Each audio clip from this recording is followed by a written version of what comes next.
Hi friends, welcome back to my channel. ఈరోజు మీకు ఈ సీరియల్లో ఏం జరిగిందో తెలుసుకోవాలి అనుకుంటున్నారా? అయితే వెంటనే మనం సీరియల్లోకి వెళ్ళిపోదాం. ఇక పల్లవి అలాగే శ్రియ ఇక పెద్దవిడ ముగ్గురు కలిసి గుడికైతే వస్తారు. అక్కడ పెళ్లి కోసం అన్ని ఏర్పాట్లు చేసుంటాయి. అది చూసిన పెద్దవిడ ఒక్కసారిగా షాక్ అయి పల్లవి ఏంటి ఇదంతా అని అడుగుతూ ఉంటాయి.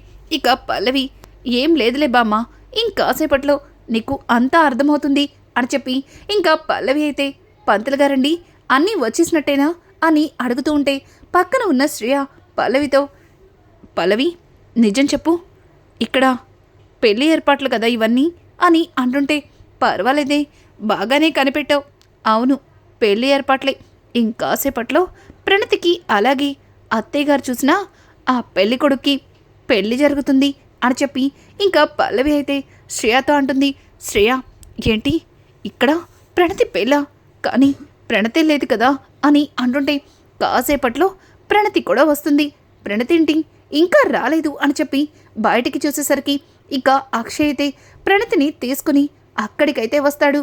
ఒక్కసారిగా ప్రణతిని చూసిన పల్లవి పరిగెత్తుకుంటూ ప్రణతి వచ్చేసావా అని చెప్పి ఇంకా ప్రణతిని తీసుకుని అక్కడికైతే వస్తుంది. అదంతా చూసిన ప్రణతి ఒక్కసారిగా షాక్ అవుతుంది. వదినా, ఇదంతా ఏంటి? అన్నయ్య ఏదో పూజ అన్నాడు, మీరు కూడా ఇక్కడే ఉన్నారు అని అంటుంటే అవునవును పూజే, ఆ పూజ కోసం అన్ని ఏర్పాట్లు పూర్తయ్యాయి, వచ్చి నువ్వు పీటల మీద కూర్చో అని అంటుంటే ఇక ప్రణతి ఏంటుదినా పూజ అంటున్నారు, పెళ్ళిలాగా 2 పీటలేశారు, పైగా నన్ను పీటల మీద కూర్చోమంటున్నారు, పూజని ఇలా ఎందుకు చేస్తారు, అయినా ఇంకొకరెవరు అని అంటుంటే చూడు ప్రణతి, నీకంతా అర్థమవుతుంది, ముందు పంతులు గారు చెప్పినట్టు పూజ చెయ్యి అని చెప్పి ఇంకా ప్రణతిని పీటల మీద కూర్చోపెట్టి పూజని జరిపిస్తూ ఉంటుంది. ఇదేంటబ్బా డాడ్, ఆ పెళ్లి వాళ్ళు వచ్చేస్తున్నారని చెప్పారు, ఇంతవరకు పెళ్లి వాళ్ళు రాలేదు, అలాగే అత్తయ్య గారు రాలేదు అని చెప్పి ఇంకా పల్లవి అయితే పదే పదే బయటికి చూస్తూ ఉంటుంది. పల్లవి చూస్తున్నట్టుగానే ఇంకా పెళ్లి కొడుకు ఫ్యామిలీ కూడా అక్కడికి రానే వస్తుంది. ఇక పంతులు గారు అమ్మా పూజ పూర్తయింది, వెళ్ళి ఇదిగో ఈ బట్టలు కట్టుకురా అని చెప్పి ఇంకా ప్రణతికి కొత్త చీరని ఇవ్వడంతో ఒక్కసారిగా ప్రణతి ఆ చీరని చూసి ఇప్పుడు ఈ చీర ఎందుకు, నేను కట్టుకొచ్చింది కూడా కొత్త చీరే కదా అని చెప్పి ప్రణతి పాపం అమాయకంగా పంతులు గారిని అడుగుతుంది.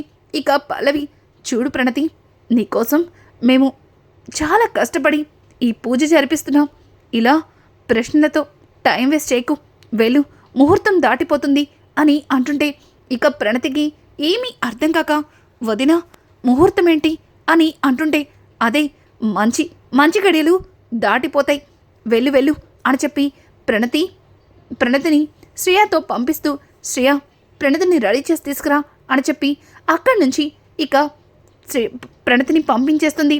ఇంకా ఇంతలో పల్లవి హడావుడిగా డాడ్ ఇంత లేటుగా వచ్చారేంటి అని అంటుంటే ఏంటి బేబీ, వీళ్ళని పికప్ చేసుకుని వచ్చేసరికి ఇదిగో ఈ టైం అయింది, ఇంతకీ ప్రణతి వచ్చేసిందా అని అంటుంటే రావడమేంటి, ఆల్రెడీ ప్రణతితో పంతులు గారు గౌరీ పూజని కూడా చేయించారు అని చెప్పి ఇంకా పల్లవి అయితే చక్రధర్ని అలాగే పెళ్లి కొడుకు వాళ్ళని పైకైతే తీసుకొస్తుంది. ఇంతలో అక్షయ్ వాళ్ళని చూసి షాక్ అవుతూ పల్లవి ఇక్కడ ఏం జరుగుతుంది, అమ్మా పల్లవి ప్రణతితో ఏదో పూజనింది, కానీ ఇక్కడ వీళ్ళున్నారేంటి అని అడగడంతో అది బావగారు మనమిప్పుడు ప్రణతికి పెళ్లి జరిపిస్తున్నాం అని అంటుంటే ఒక్కసారిగా అక్షయ్ షాక్ అయిపోతాడు. పల్లవి ఏం మాట్లాడుతున్నావు, ఇప్పుడు ప్రణతి పెళ్ళేంటి, అయినా నాన్నగారు కూడా లేకుండా ఇలా ఉన్న పలంగా పెళ్లి జరిపించడం ఏంటి అని అంటుంటే బావగారు ఏం జరుగుతుందో మీకు తెలియంది కాదు, ప్రణతి భరత్ని తప్ప ఎవరిని పెళ్లి చేసుకోనని మొండికేసింది, అందుకే ప్రణతికి చెప్పకుండా ఇలా దొంగచట్టుగా ఇక్కడ పెళ్లి ఏర్పాట్లు చేశాం అని అంటుంటే చూడు పల్లవి, నువ్వు ప్రణతి కోసం ఆలోచించి ఇదంతా చేస్తున్నావు, కానీ నాన్న లేకుండా ఇట్లా పెళ్ళంటే అని అంటుంటే అయ్యో బావగారండి, అత్తయ్య మావయ్య గారికి తర్వాత నిదానంగా అర్థమయ్యేలా చెప్తా అన్నారు, అందుకే ఈ ఏర్పాట్లు అని అంటుంటే ఇక అక్షయ్ అయితే ఏమీ చెప్పలేక తను మౌనంగా ఉండిపోతాడు. ఇక పల్లవి అయితే పెళ్లి కొడుకుని తీసుకొచ్చి పీటల మీద కూర్చోపెడుతుంది. ఇక పెళ్లి కొడుకైతే పెళ్లి కూతురు ఎక్కడా అని పదే పదే అడుగుతూ ఉంటే ఇక పెళ్లి కొడుకు తండ్రి వీడు కక్కుర్తి వీడు ఇప్పటికే 10 పెళ్లిళ్ళ దాకా చేసుకున్నాడు, అయినా వీడికి ఇంకా అమ్మాయిల మీద మోజుపోలేదు అని చెప్పి ఇంకా పెళ్లి కొడుకు తండ్రి తన మనసులో అనుకుంటాడు. ఇక చక్రధర్ అయితే ఏంటయ్యా మీ ఓడు ఎప్పుడు అమ్మాయి మొహం ఎరగనట్టు అంతలో సొంగ కార్చుకుంటున్నాడు అని చెప్పి చక్రధర్ అంటూ ఉంటాడు. ఇక ఇంతలో పల్లవికైతే పంతులు గారు అమ్మాయిని తీసుకురండి అని చెప్పడంతో ఇక పల్లవి లోపలికి వెళ్ళి ప్రణతిని చూస్తుంది.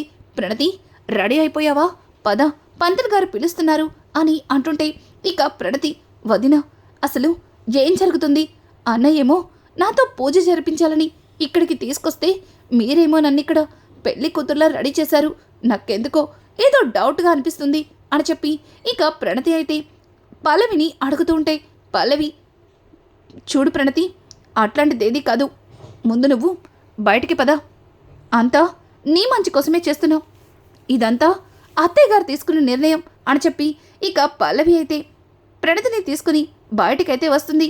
ఇక ప్రణతి అయితే నాకు వీళ్ళ మీద ఎందుకో అనుమానంగా ఉంది, అక్కడ ఎవ్వరికీ చెప్పకుండా నేను ఇక్కడికి వచ్చేసాను, నా కోసం ఇంట్లో వాళ్ళు వెతుకుతుంటారు, చివరికి అన్నయ్య కూడా నన్ను మోసం చేశాడా అని చెప్పి ఇక ప్రణతి అయితే తన మనసులో అనుకుంటూనే వాళ్ళతో చాలా ఇబ్బంది పడుతూ వస్తుంది.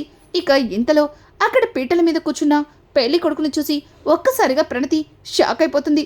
వదిన పూజని చెప్పి అబద్ధాలు చెప్పి నన్ను ఇక్కడికి తీసుకొచ్చి పెళ్లి చేస్తున్నారా, లేదు నాకు ఈ పెళ్లి ఇష్టం లేదని ఇంతకు ముందే చెప్పాను, వదలండి అని అంటుంటే ఇక పల్లవి శ్రేయ గట్టిగా పట్టుకో అని చెప్పి ఇక ప్రణతిని గట్టిగా పట్టుకుని బలవంతంగా పీటల మీద కూర్చోబెడుతుంటే ఇక ప్రణతి అన్నయ్య ఏంటన్నయ్య ఇదంతా, నాకు పూజని చెప్పి మోసం చేసి ఇక్కడికి తీసుకొచ్చి ఇలా నాకు ఇష్టం లేని వాడితో పెళ్లి జరిపిస్తావా ఏంటన్నయ్య, చివరికి నువ్వు కూడా నన్ను మోసం చేశావా అని చెప్పి ఇక ప్రణతి అయితే అక్షయ్ని అడుగుతూ ఉంటే అక్షయ్ చూడు ప్రణతి ఇక్కడ దాకా వచ్చేదాకా నాకు కూడా తెలీదు అమ్మ నీకిక్కడ పెళ్లి ఏర్పాట్లు చేసిందని అని అంటుంటే ఇంతకీ అమ్మ ఎక్కడన్నయ్యా, చూడన్నయ్యా నేను భరత్ని మనస్ఫూర్తిగా ప్రేమించాను, నా మనసులో భరత్ని తప్ప మరెవరిని భర్తగా ఊహించుకోలేను, ఆయన ఇలా ముక్కు మొహం తెలియని వాడితో బలవంతంగా గుడిలో పెళ్లి జరిపించడానికి మీకు సిగ్గనిపించట్లేదా, చూడన్నయ్యా నువ్వు నా సంతోషాన్ని కోరుకుంటున్నాను అన్నావు, ఇదేనా నువ్వు కోరుకునేది, రేయ్ ఎవర్రా నువ్వు నన్ను పెళ్లి చేసుకోవడానికి, పోరా ఇక్కడ నుంచి అని చెప్పి ఇక పల్లవి అయితే అతన్ని కాళ్ళతో తంతూ ఉంటుంది. ఇక అతనైతే మేడం ఏంటి మేడం కాస్త ఓపిక పట్టండి మేడం, నేను మీరు అనుకున్నంత చెడ్డవాణ్ణేం కాదు, చాలా మంచివాణ్ణి, మిమ్మల్ని అర్థం చేసుకుంటాను, అయినా ఏంటి మేడం ఏదో మీరు మంచోర్లా మాట్లాడుతున్నారు, పెళ్ళి కాకుండానే ఒకడితో తిరిగి కడుపు తెచ్చుకున్నారు, ఆ కడుపు ఆ విషయం తెలిసి కూడా మిమ్మల్ని పెళ్లి చేసుకోవడానికి ముందుకొస్తే ఒప్పుకోకుండా ఇట్లా గొడవ చేస్తారేంటి మేడం అని చెప్పి అతనైతే ప్రణతితో మాట్లాడుతూ ఉంటే అన్నయ్య చూసావా వీడెలా మాట్లాడుతున్నాడో అని అంటుంటే ఇక పల్లవి చూడు ప్రణతి అతను చాలా మంచివాడు, నిన్ను అన్ని విధాలుగా అర్థం చేసుకుని పెళ్లి చేసుకోవడానికి ముందుకొచ్చాడు, అనవసరంగా లేనిపోని ఆలోచనలతో నీ లైఫ్ని పాడు చేసుకోకు, సైలెంట్గా కూర్చో, కాసేపట్లో అత్తయ్య గారు కూడా వచ్చేస్తారు అని అంటుంటే ఇక అక్షయ్ అయితే పల్లవి అమ్మ ఇంకా రాలేదు, అనవసరంగా నువ్వు తొందరపడుతున్నావేమో అని అంటుంటే అయ్యో బావగారండి అలా ఏం కాదు, అత్తయ్య గారు నేరుగా గుడికొచ్చేస్తున్నారు, పెళ్లి టైం కల్లా అత్తయ్య గారు ఇక్కడ ఉంటారు అని చెప్పి ఇక పల్లవి అయితే అక్షయ్కి నచ్చ చెప్తుంటే ఇదంతా చూసిన భానుమతి ఏం చేయాలో అర్థం కాక గబగబా పక్కకు వెళ్ళి ఇక అవనికి కాల్ చేస్తుంది. అవని ఇక్కడ గుడిలో ప్రణతికి అలాగే మీ అత్తయ్య చూసినా ఆ పెళ్లి కొడుకుతో పెళ్లి చేస్తున్నారు అని చెప్పడంతో ఒక్కసారిగా అవని షాక్ అయిపోతుంది. ఏం మాట్లాడుతున్నారు బామ్మ అని అంటుంటే ఇంతకు మించి నేను ఇక ఏమీ చెప్పలేను, త్వరగా మీరొచ్చి ఈ పెళ్లిని ఆపండి, ఈ పెళ్లి నేను చూడలేకపోతున్నాను అని చెప్పి ఇంకా పెద్దావిడైతే కాల్ కట్ చేస్తుంది. ఇది ఇలా ఉండగా ఇంతలో అక్కడికైతే పార్వతి రానే వస్తుంది. ఇక పార్వతి అయితే జరుగుతున్న ఆ పెళ్లిని చూసి చాలా కోపంగా ఆపండి అని గట్టిగా అరుస్తుంది. అమ్మయ్యా వచ్చేసారా అత్తయ్య, ఎక్కడ మీరు లేకుండా ప్రణతి పెళ్లి జరిగిపోతుందేమో అని చాలా టెన్షన్ పడ్డాను. రండత్తయ్య రండి, ఇదిగో అక్షింతలు అని చెప్పి ఇక పల్లవి అయితే తన చేతిలో ఉన్న అక్షింతల్ని పార్వతి చేతిలో పెడుతుంది. ఒక్కసారిగా పార్వతి ఆ అక్షింతల ప్లేట్ని గట్టిగా చేత్తో కొట్టి విసిరి కొడుతుంది. ఇంకా అక్కడ ఉన్న వాళ్ళందరూ కూడా షాక్ అయిపోతారు.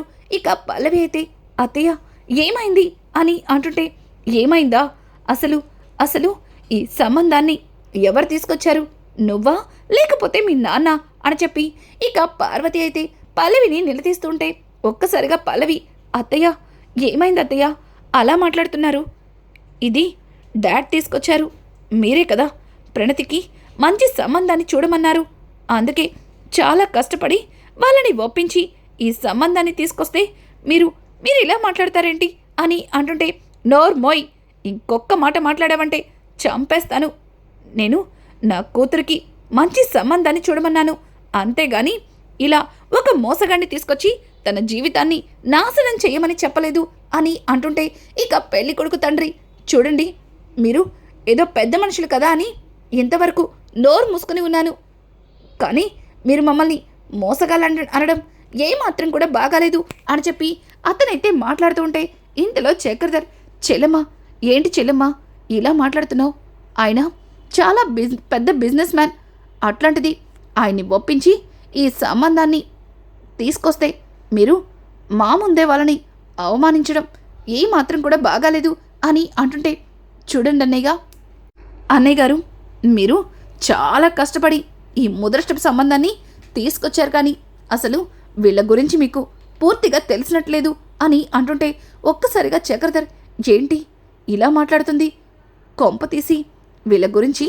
ఏమన్నా తెలిసిపోయిందా, లేదు లేదు అలా తెలిసే అవకాశమే లేదు, మరి ఈవిడెందుకు ఇలా మాట్లాడుతుంది అన్నట్టుగా ఇక చక్రధర్ ఫేస్ పెడుతూ, చూడు చెల్లెమ్మ, నువ్వు పొరపాటు పడుతున్నావు, వాళ్ళు చాలా మంచివాళ్ళు, అలాగే పద్ధతి గల ఫ్యామిలీ అని అంటుంటే, చాలు చాలు, ఇంకా వీళ్ళ గురించి నాకంతా తెలుసు, ఇంతవరకు నేను కూడా వీళ్ళ గురించి అలాగే అనుకున్నాను, కానీ ఇప్పుడే వీళ్ళ గురించి అన్ని నిజాలు తెలిసిపోయాయి అని చెప్పడంతో ఒక్కసారిగా ఇక చక్రధర్ అలాగే పెళ్ళికొడుకు తండ్రి షాక్ అయిపోతారు. ఇక పెళ్ళికొడుకు తండ్రి, ఏంటండి మేమేదో తప్పు చేసినట్టు మమ్మల్ని తప్పు పడుతున్నారు, ఏంటండి మేమేదో పెద్ద మనసు చేసుకుని ఇక్కడ మీ అమ్మాయి ఏదో చాలా మంచిదిలాగా అలా మాట్లాడుతున్నారు, తను కూడా పెళ్లి కాకముందు ఎవరెవరితో తిరిగి కడుపు చేయించుకుంది కదా, వాటన్నింటినీ ఒప్పుకొని పెళ్లి చేసుకోవడానికి ముందుకొస్తే ఇలాగేనా మమ్మల్ని అవమానించేది అని అంటుంటే, రేయ్ ఏం కూసావరా, నా చెల్లెల్ని నీ నోటికొచ్చినట్టు మాట్లాడతావా అని చెప్పి అక్షయ్ అయితే అతన్ని కొడతంతో ఒక్కసారిగా అక్షయ్ ఆ పెళ్లి కొడుకుని కొడుతూ ఉంటే, ఇక పార్వతి అయితే, అక్షయ్ ఆవేశపడకు, వీళ్ళ సంగతి పోలీసులే వచ్చి చూసుకుంటారు అని చెప్పడంతో ఒక్కసారిగా వాళ్ళు కంగారు పడిపోతారు. ఏంటి పోలీసులా, లేదు పోలీసులు ఎందుకులే అని చెప్పి వాళ్ళు భయపడుతుంటే, రేయ్ పోలీసులు అనగాని మీ మోహంలో భయమే చెప్తుంది, మీరు తప్పు చేశారని. పల్లవి ఏంటి దంతా అని అంటుంటే, ఇక పల్లవి, అత్తయ్య అసలు మీరేం మాట్లాడుతున్నారో నాకు అస్సలు అర్థం కావట్లేదు, వాళ్ళు తప్పు చేయడం ఏంటి, వాళ్ళు డాడ్తో కలిసి బిజినెస్ చేస్తారు అని అంటుంటే, నోరు మోయ్, ఇంకా నువ్వు మోయ మాటలు చెప్పకు, అయినా నా కూతురికి మంచి సంబంధాన్ని చూసి పెళ్లి చేయాలి అనుకున్నాను, కానీ ఇట్లాంటి పనికి మాలిన వాళ్ళకిచ్చి పెళ్లి జరిపించాలని అనుకోలేదు, అసలు నా కూతురు జీవితాన్ని పాడు చేయాలని నువ్వు కంకణం కట్టుకున్నావా అని చెప్పి పార్వతి అయితే ఇక పల్లవిని నిలదీస్తుంటే, పల్లవి, అత్తయ్య ఏం మాట్లాడుతున్నారు మీరు మీరు ఇలా ఎందుకు మాట్లాడుతున్నారు, నాకు తెలిసి ఇదంతా ఆ అవనిని చేసుంటుంది, మీరు ఆ అవని మాటలు నమ్ముతున్నారా, తను ఏదో చెప్పిందని ఇలా మమ్మల్ని తప్పు పడుతున్నారా, చూడండి అత్తయ్య, మీరు అనవసరంగా ఏదో తప్పుగా ఆలోచిస్తున్నారు, మీరు అనుకుంటున్నట్టు వీళ్ళు అలాంటి వాళ్ళు కాదు అని అంటుంటే, ఎట్లాంటి వాళ్ళో నాకు బాగా తెలుసు. వీళ్ళింటికెళ్ళి అన్నీ చూశాను. వీళ్ళ తప్పులు, వీళ్ళు చేసే మోసాలు అన్నీ అన్నీ నా దగ్గర సాక్ష్యాలతో ఉన్నాయి అని అంటూ ఉంటే ఇక ఇంతలో అక్కడికి అవని ఇక ఫ్యామిలీ అంతా కలిసి అక్కడికి వస్తారు. ఒక్కసారిగా అవని అక్కడ జరుగుతుందంతా చూసి చాలా కంగారుగా వచ్చి ఇక ఏంటిదంతా అని అంటుంటే ఇక ప్రణతి వదినా అని అనుకుంటూ గబగబా పరిగెత్తుకొని ఇక అవనిని హక్ చేసుకుంటుంది. అవని అయితే ప్రణతి నేను వచ్చేసనగా నువ్వేం కంగారు పడకు అని చెప్పి ఇక ప్రణతికి నచ్చ చెప్పి పల్లవి చంప చెల్లు మనిపిస్తుంది. ఒక్కసారిగా పల్లవి అవని నేనేం చేశాను, నన్నెందుకు కొడుతున్నావు అని అంటుంటే నోర్మోయ్, ఎవ్వరికీ చెప్పకుండా ఇలా ప్రణతిని తీసుకొచ్చి దొంగచాటుగా పెళ్లి జరిపించడానికి సిగ్గనిపించట్లేదా అని చెప్పి ఇక అవని అయితే పల్లవిని నిలదీస్తుంది. అలాగే అక్షయ్ దగ్గరకు వచ్చి ఏవండి, మిమ్మల్ని అన్నగా నమ్మి మీతో కలిసి వచ్చినందుకు మీ చేతులతో తన జీవితాన్ని నాశనం చేయాలనుకుంటున్నారా అని చెప్పి ఇంకా అక్షయ్ని కూడా నిలదీస్తుంటే అక్షయ్ నాకేం తెలీదు. ఏంటండి, ఏమీ తెలియంది. అన్న అంటే తండ్రి తర్వాత తండ్రి స్థానంలో ఉన్నవాళ్ళు. అట్లాంటిది మీ చెల్లెలు అంత బాధపడుతూ పెళ్ళి ఇష్టం లేదని అంతలా ఏడుస్తుంటే కాస్త కూడా ఆలోచించకుండా మీరు బలవంతంగా అదిగో అట్లాంటి దుర్మార్గుడికిచ్చి పెళ్లి జరిపించడానికి సిద్ధమైపోయారు అని అంటుంటే ఇక అక్షయ్ అయితే నిజంగా నాకు వాళ్ళ గురించి ఏమీ తెలీదు. అయ్యో, ఇక్కడ దాకా వచ్చే వరకు కూడా ప్రణతి పెళ్ళని నాకు తెలీదు అని చెప్పి ఇంకా అక్షయ్ అయితే జరిగిన విషయాన్ని ఇక అవనితో చెప్తుంటాడు. ఇంకా రాజేంద్ర అయితే పార్వతి ఏంటిదంతా, నాకు తెలియకుండా నా కూతురి పెళ్ళిని ఇలా దొంగచాటుగా గుడిలో ఏర్పాటు చేస్తావా? అంటే కన్న తండ్రిగా నేను చచ్చాననుకున్నావా అని అంటుంటే ఒక్కసారిగా పార్వతి ఏవండి, ఏం మాట్లాడుతున్నారండి, నేను కూడా ఈ పెళ్ళి ఆపాలని వచ్చాను అని అంటుంటే ఇంకా రాజేంద్ర ఓ పెళ్ళి ఆపాలని వచ్చావా? ఒకవేళ పెళ్లి కొడుకు మంచివాడైతే నాకు తెలియకుండా గుడిలో పెళ్లి చేసుండేదానివి కదా.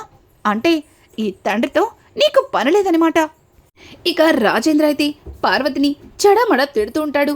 ఇంకా పార్వతి రాజేంద్ర గాళ్ళ మీద పడి ఏవండి, నన్ను క్షమించండి, నేను పొరపాటు చేశాను. ఎక్కడ భరత్తో ప్రణతి పెళ్ళి ఈ అవని చేస్తుందేమో అని నేను ముందు వెనక ఆలోచించకుండా తొందరపడి ఈ నిర్ణయం తీసుకున్నాను. నన్ను క్షమించండి అని చెప్పి ఇక పార్వతి అయితే రాజేంద్ర కాళ్ళ మీద పడి క్షమాపణలు అడుగుతుంది. ఇక రాజేంద్ర లాభం లేదు, భరత్కి ప్రణతితో పెళ్లి జరిపిస్తని ఈ సమస్యలన్నీ చక్కబడతాయి అని చెప్పి ఇక భరత్ని ప్రణతి పక్కన కూర్చోపెట్టి ప్రణతి బెండలో తాళి కట్టమంటాడు. ఒక్కసారిగా పార్వతి ఎవండి అని అంటుంటే నోర్మోయ్, ఇంకొక్క మాట మాట్లాడావంటే నేనేం చేస్తానో కూడా నాకే తెలీదు. నాకు తెలియకుండా ఇలా నా కూతురి పెళ్ళి ఈ గుడిలో చెయ్యాలనుకున్నావు. వాడు నీచుడు కాబట్టి, మోసగాడు కాబట్టి ఈ పెళ్ళిని నీ చేతులతో ఆపావు. లేదంటే నా కూతురికి ఇష్టం లేని వాడితో తన గొంతు కోసి తన జీవితాన్ని నువ్వే పాడు చేసేదనివి కదా అని చెప్పి రాజేంద్ర అయితే ఇక పార్వతి నోరు మోయించి భరత్తో ప్రణతి మెడలో తాళి కట్టిస్తాడు. అలాగే పోలీసులు అక్కడికి రావడంతో ఇక ఆ మోసగాళ్ళైన పెళ్లి కొడుకు వాళ్ళ నాన్ననైతే అరెస్ట్ చేస్తారు. ఇంకా అక్షయ్ పల్లవి దగ్గరకు వచ్చి ఎందుకు ఇంత పెద్ద తప్పు చేసావు, నా చెల్లెల జీవితాన్ని ఎందుకు నాశనం చేయాలనుకున్నావు అని అంటుంటే ఆ మాటలకి ఇక పల్లవి ఏం చెప్పాలో అర్థం కాక తలలో తను తడబడుతుంది. ఇక ఇంతలో రాజేంద్ర వచ్చి చక్రధర్ చెంప పగల కొడతాడు.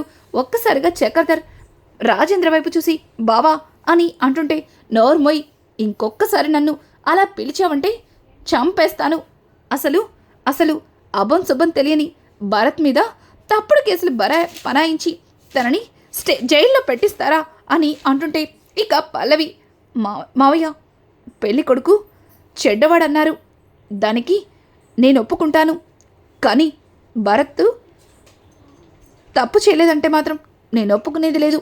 అయినా మీరందరూ చూశారు కదా, భరత్ అలాగే అమ్మాయి రూమ్లో నుంచి బయటకు వచ్చారు అని అంటుంటే అదంతా ప్లాన్ చేసింది నువ్వే కదా అని చెప్పి ఇక అవని అయితే పల్లవి దగ్గరకు వచ్చి పల్లవిని నిలదీస్తుంటే పల్లవి నేనెందుకు అలా చేస్తాను అని తడబడుతుంటే చూడు, నీ కంగారు, నీ తడబాట చెప్తుంది ఇదంతా నువ్వు మీ నాన్న కలిసి చేశారని.